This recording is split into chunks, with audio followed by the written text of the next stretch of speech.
Today, Japan is recognized as both a major economic force and a leader in technology.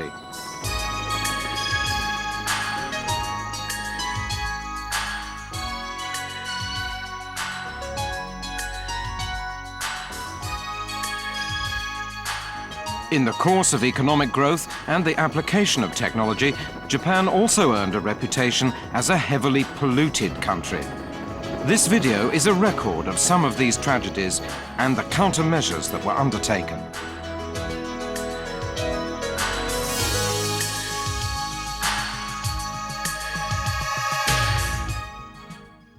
After World War II, Japan went through an intense period of economic reconstruction.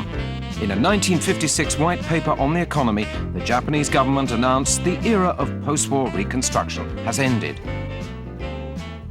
Three symbolic consumer items became the popularly accepted definition of newfound prosperity: refrigerators, washing machines, and television sets. Mass production from factories hastily built to provide goods and services to increasingly affluent consumers. Mass production, mass consumption.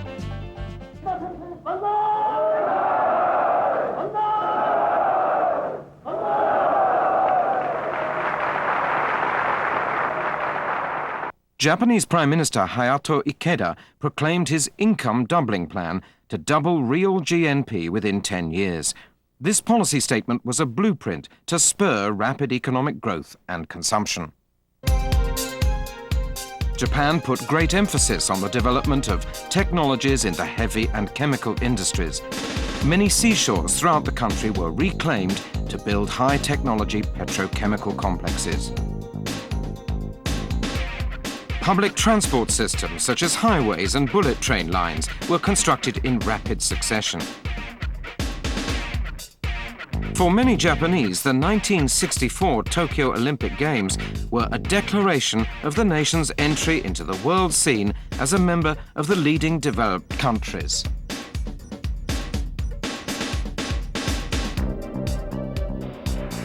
Unprecedented economic growth from the late 1950s until well into the 1960s doubled national income within 7 years. By 1968, Japanese GNP ranked second to the United States as the economy propelled the nation towards economic superpower status. But excessive priority on economic development and increased production created devastating pollution problems for Japan. As the national economy grew, the damage worsened.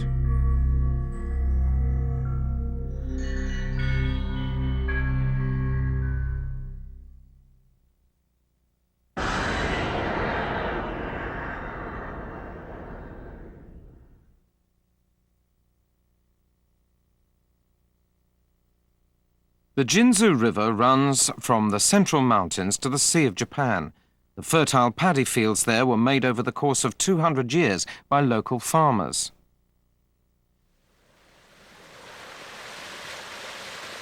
The Jinzu River irrigated a vast area of adjacent rice paddies and provided the surrounding areas with water for drinking and daily use.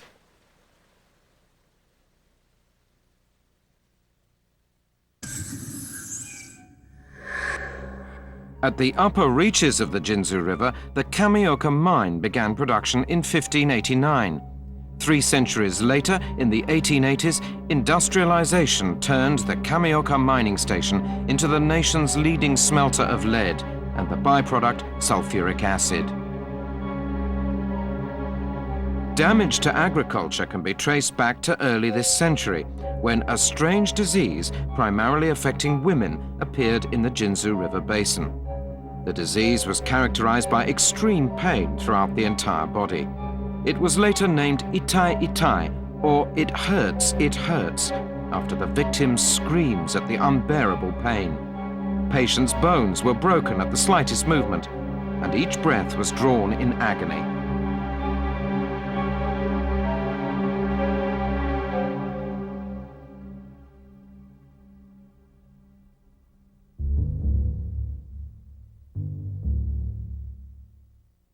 The cause of this affliction was a combination of malnutrition alongside cadmium in the drinking water and the food chain, particularly rice. In 1957, a study was released which concluded that the Itai-Itai phenomenon was caused by poisonous substances discharged by the mine into the Jinzu River. This cadmium contaminated paddy fields and irrigation water, causing severe and lasting damage to the soil and the human body. Water, which previously sustained life, became instead a carrier of deadly poisons.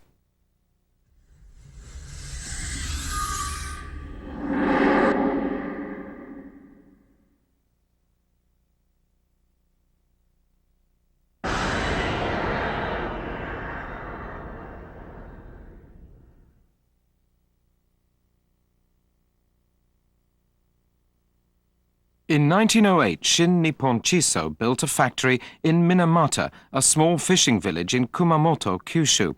The company manufactured nitrogenous fertilizers and soon became the major industry in Minamata. By the mid-1950s, Shin Nippon Chiso had become the industry leader in its field.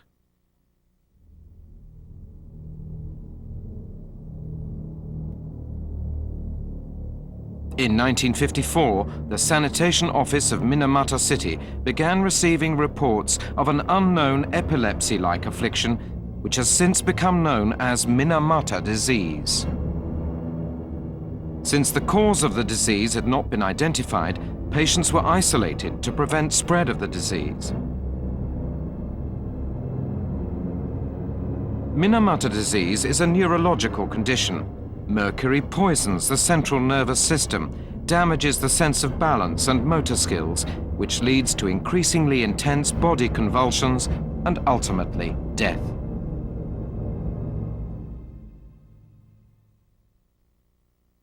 In 1957, the Minamata Disease Research Group of Kumamoto University announced that Minamata disease is a toxic disorder of the central nervous system caused by certain organic mercury compounds transmitted through the intake of seafood.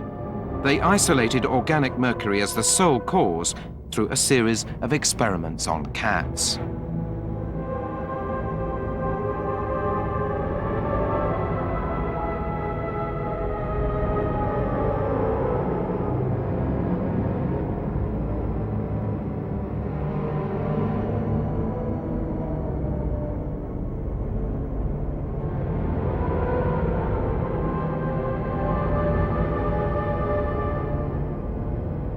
In the same year, extremely toxic levels of organic mercury were detected in the human patients.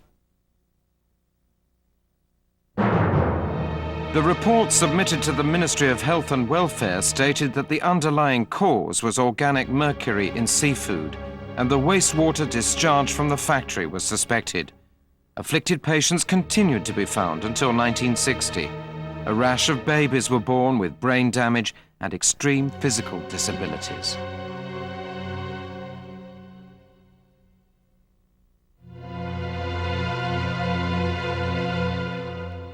The governor of Kumamoto requested a voluntary ban on catches of seafood from the bay.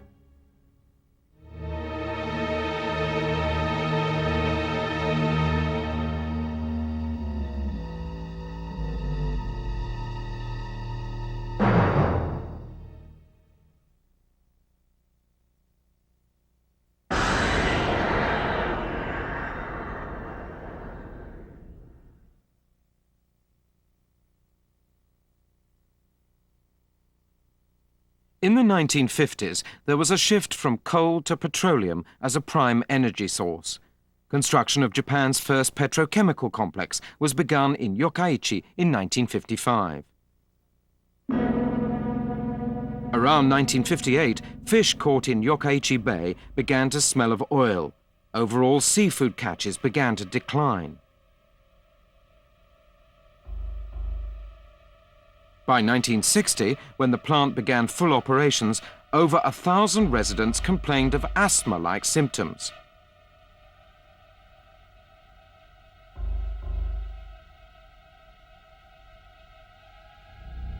X-rays showed bronchial tumors in some patients, while others had lost the tips of their bronchial tubes. The cause of these sufferings was sulfur oxides emitted from the complex.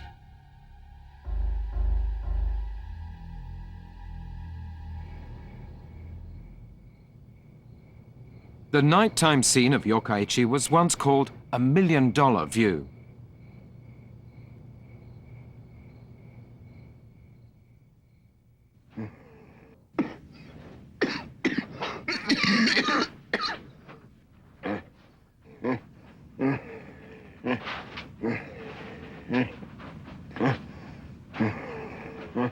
Patients were most susceptible to attacks after midnight, in the early morning hours, when the view was at its most beautiful.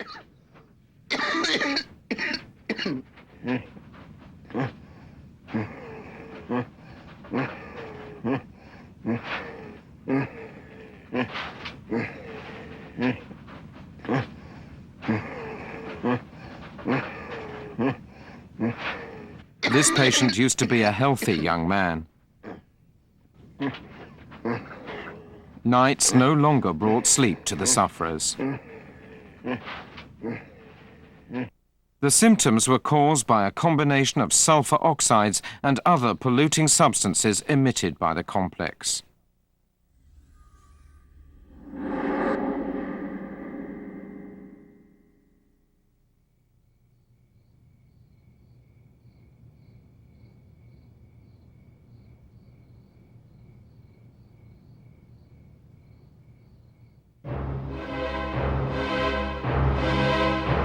Adding to these three well-publicized cases, other pollution problems worsened throughout Japan. Along the Agano River in Niigata Prefecture, another organic mercury poisoning cluster arose. It has been dubbed the second Minamata disease.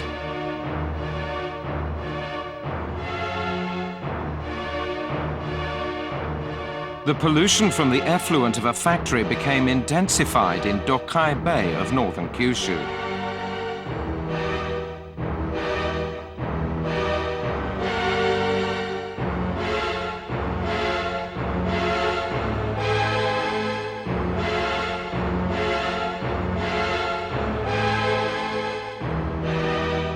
In Tagonoura Bay, Shizuoka Prefecture, the water was heavily contaminated by sludge discharged from a pulp and paper facility. Tons of sludge a day poured into the bay and harbour operations were barely able to function.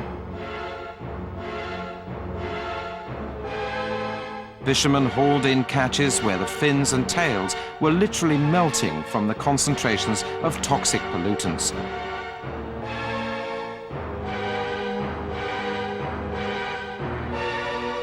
These problems were only a microcosm of the nationwide pollution problem.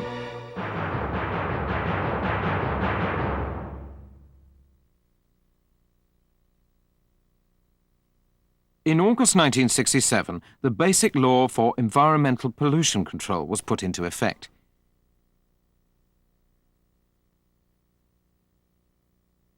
It stated that, in order to protect the living environment, harmonization shall be pursued along with sound economic development. Actual implementation of the measures was divided among various ministries and agencies, a move which severely hampered effective countermeasures. Initially, the polluting companies were very negative in their responses to the situation.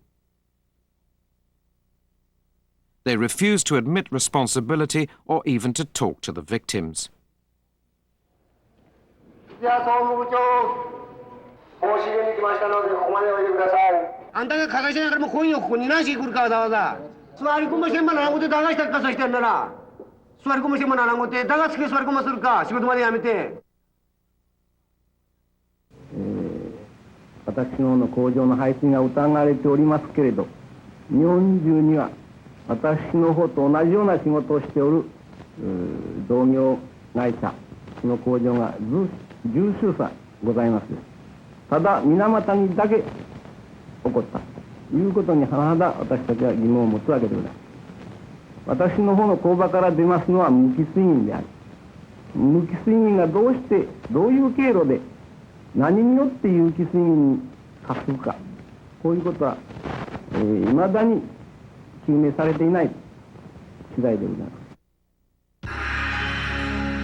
In the meantime, anti-pollution movements began to gather momentum.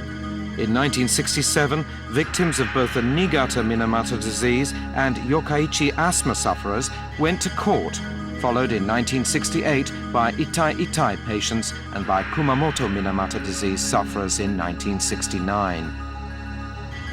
In May 1968, the Ministry of Health and Welfare officially admitted that Itai disease is caused by chronic cadmium poisoning. The only possible source of the cadmium is effluent from the Kamioka mine, located on the upper reaches of the Jinzu River. Also, in September, it was scientifically proven that the organic mercury compound which caused Minamata disease came from effluent from the Chiso factory. 10 years had passed since the announcement that toxic chemicals were the cause of the disease. Local fishermen demanded compensation for the damage. The protests spread throughout Japan, and finally waterborne protests by fishermen closed the sea lanes, denying access to the factory. Grassroots protests against pollution became more intense. In December 1970, the so-called Anti-Pollution Diet Session enacted and amended 14 pollution-related laws. The controversial harmonization provision in the Basic Law for Environmental Pollution Control was deleted. 本国会において国民生活優先の見地から公害対策基本法の改正を提案することといたしました。 In July 1971, the Environment Agency was established, consolidating administrative authority over pollution control. Such measures as criminal sanctions against violators and special loans for pollution control facilities were put into effect.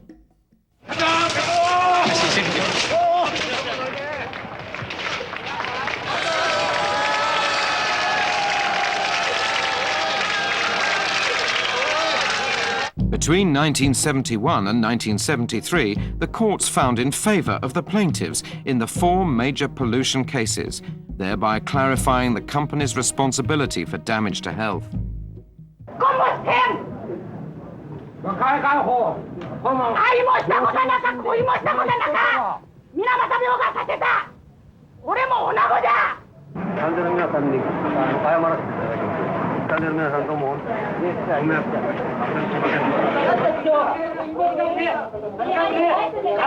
In response to these verdicts, the pollution-related health damage compensation law was enacted in 1973. This makes the polluting companies liable for compensation to the victims. Dr. Michio Hashimoto is the president of Overseas Environmental Cooperation Center, working on environmental problems. Previously, he worked in government service, coping with the problems at a time when pollution damage was at its worst. He cooperated with the Ministry of Health and Welfare on the announcements about the Itai and Minamata diseases. He has dealt with the problems from the viewpoint of both victims and the companies. Dr. Hashimoto explains about changes in society and business. The public, as well as the victims, rose up and protested against ever-expanding factories, saying no more pollution. Industry must be accepted by local government and the local people in order to expand its operations. People have the right to say no. Whether companies can expand or not depends on the local residents. And next come the mass media. The media began their censure of Japan's polluters in the mid-1960s. In the mid-1960s, Japan was approaching chaos. The protest movement changed its focus from anti-pollution to anti-development. In the run-up to an election for leader of the ruling Liberal Democratic Party, Prime Minister Sato promised to modify all the distortions caused by economic growth as a first priority. This declaration ensured that Sato would keep his promise, and so the Basic Law for Environmental Pollution Control was enacted. The law doesn't mandate, it only binds all ministries concerned with controlling pollution problems. That law initially helped to recognize pollution-induced diseases. It was a major change because the government could officially designate diseases as being induced by pollution. The next was establishing environmental standards, which led to pollution control. A budget was allotted for research into pollution, and we began to collect scientific data. A number of pollution control devices were developed. The flue gas desulfurizer is one of them. The flue gas desulfurizer removes sulfur oxides from flue gas. Through the action of sulfur on lime and water, harmless carbon gypsum is the final product of this device. A technique for burning called the fluidized bed was developed as a less expensive alternative. Unlike previous systems, there is no need to set the desulfurization system outside the boiler. By spraying lime into the boiler, sulfur oxides react with the lime at the time of incineration. Selective catalytic reduction removes nitrogen oxide from flue gas. It resolves nitrogen oxide into water and nitrogen by using ammonia and a catalyst. Various wastewater treatment facilities were developed in order to remove harmful substances from wastewater. Let's hear again from Dr. Hashimoto on how the companies reacted to costs incurred by pollution control. The anti-pollution diet of 1970 greatly modified the law. Companies throughout Japan became targets of accusations. New industry had to abide by far more rigid laws, and the local governments instituted more stringent laws. Naturally, expenditures rose radically. Many questioned whether Japan could afford to institute pollution control. We analyzed this very question using econometric models. The answer was affirmative. They would continue to prosper. Compensation increased and companies paid billions in claims. The compensation law requires industry to succor victims until their recovery or death. Industry began setting severe standards which required expensive plants. Heavy investment was required to attain these mandated standards, but other companies profited by creating pollution control devices.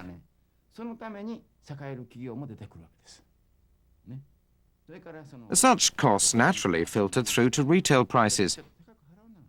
Two separate questionnaires established the fact that consumers were willing to accept price differentials caused by the installation of anti-pollution measures. Industry was faced with cost rationalization for pollution control, production, and energy efficiency measures. If they can't solve these problems, they can neither win in the market nor enter international markets. By the early 1970s, industry leaders were racking their brains for solutions. They invested heavily in pollution control and energy efficiency in the 1970s and the 1980s. The price they paid for these controls and compensation costs gave us a chance to compare the actual costs of both options.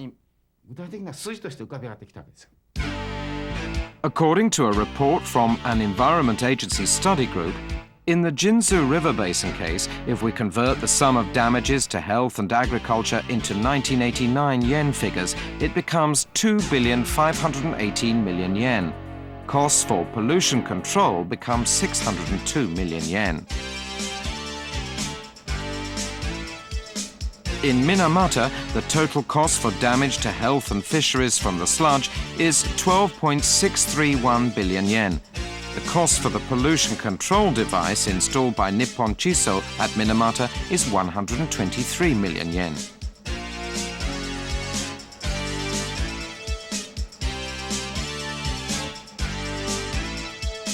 If we estimate the worst cases, such as Isuzu in Yokkaichi, total damages will be 21,007 million yen per year.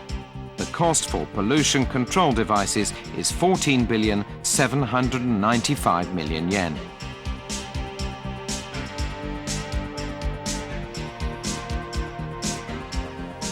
It is estimated that by 1976, the Japanese government had spent approximately 480 billion yen for the prevention of sulfur oxide pollution. The projected costs of damage are estimated at 6 trillion yen per year had no pollution control measures been put into place. Pollution damage affects life, health, culture, and the natural environment. Such damage cannot be fully accounted using monetary terms. Economically speaking, the report concludes that it's far more rational to institute pollution control devices before the damage is done. Problems of pollution were not fully acknowledged until victims revolted, changes were made by government, courts ruled in their favor, and the compensation law was enacted.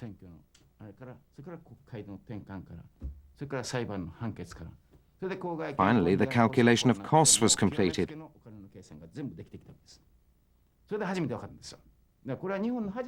It's really shameful. We wish that pollution had never happened. Victims still suffer even after clean-up and payment of compensation. Those who died can never come back, and there are still many problems. To pay for pollution controls at the outset is the simplest method. This fact can be regarded as the conclusion to questions about Japan's pollution problems. Other countries shouldn't mimic our failures, because to reach this conclusion, Japan underwent great hardships. Taking Japan's experiences into consideration, economic growth is possible, even with the high costs of pollution controls. Without economic growth, you cannot realize a budget for pollution control. Of course, companies should have the power to sustain pollution controls. Citizens and local government should have the power to question industry and national government. Without such a balance of power, problems are bound to appear. Japan endured great hardships. Without learning from Japan's shameful lessons, other countries risk similar problems. An afflicted human body can never fully recover. A devastated ecosystem needs a long time to be fully restored. Japan developed pollution control measures only after going through these painful experiences. Now, the Kamioka mine is mixing lime and polymer coagulant into waste fluid. The heavy metal content is then separated from the deposition in a settling tank. After controlling the pH of the effluent, it's displaced, resulting in a liquid with the same characteristics as neutralized water.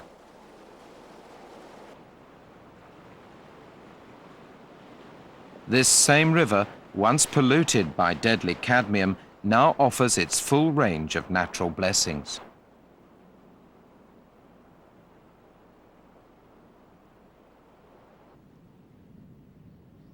Chiso's Minamata factory stopped using mercury as a catalyst in May 1968. After that, various measures have been adopted to control environmental pollution.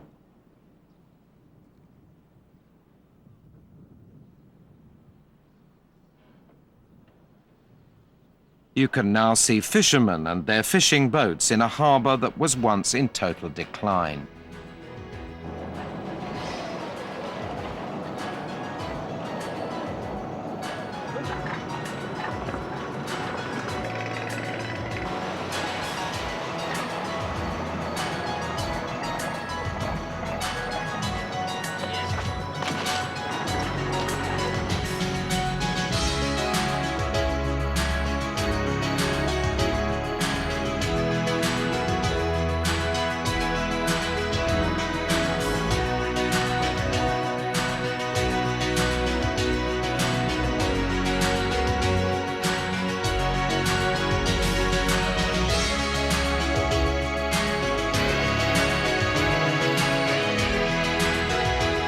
The sky of Yokkaichi City, once polluted by sulfurous acid gas, is now clear.